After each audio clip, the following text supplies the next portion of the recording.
জামাত ইসলাম এবং তামাক দুটোই ক্ষতিকর।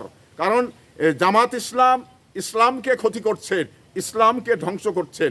তামাক মানুষের মানে হৃৎপিণ্ডকে ক্ষতি করছেন, মানুষের লাঞ্চটাকে জ্বালিয়ে পুড়িয়ে শেষ করে দিচ্ছে। তো এই জন্যেই দুটা মানে জিনিস, জামাত ইসলাম এবং তামাক, এই দুটা জিনিসই মানব দেহের জন্যে যেমনি ক্ষতিকর, তেমনিভাবে জামাত ইসলাম ইসলামের জন্যে ক্ষতিকারক। তো সেই ক্ষতিকারক জামাত ইসলামকে আমরা বয়কট করি এবং তামাককে আমরা না বলি, এই প্রতিবাদ্য আমরা সামনে রেখেই মানে জাতীয় নির্বাচনে আমরা কাজ করব। তো সেই কাজগুলো করতে গিয়ে জামাত, দেখুন, যদি আমি সিগারেট না খাই তাহলে কি আমার ক্ষতি হবে? ক্ষতি হবে না। হয়তো বা মনের ভিতরে কয়েকদিন মানে একটু চুকচুক করবে, তারপরে এক সময় কিন্তু থেমে যাবে। তো জামাত ইসলামকে যদি আমরা ভোট না দিই, আমাদের কি ক্ষতি হবে? ক্ষতি হবে না। কারণ তারা ইসলামের যে গান গেয়ে ইসলামের কথা বলে ইসলামটাকে যে ধ্বংস করছে।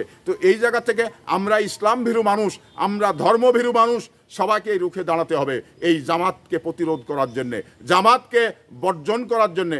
আসুন সবাই মিলে এই জামাতকে বয়কট করি এবং জামাতকে মানে নির্বাচনে আমরা সমর্থন না দিই, তাহলেই জামাত যেমনিভাবে বাংলাদেশ থেকে নিঃশেষ হয়ে যাবে, তেমনিভাবে তামাকও আমাদের জীবন থেকে আমরা না করে ফেলতে পারবো। তো আসুন সবাই মিলে আমরা এগুলো বর্জন করি।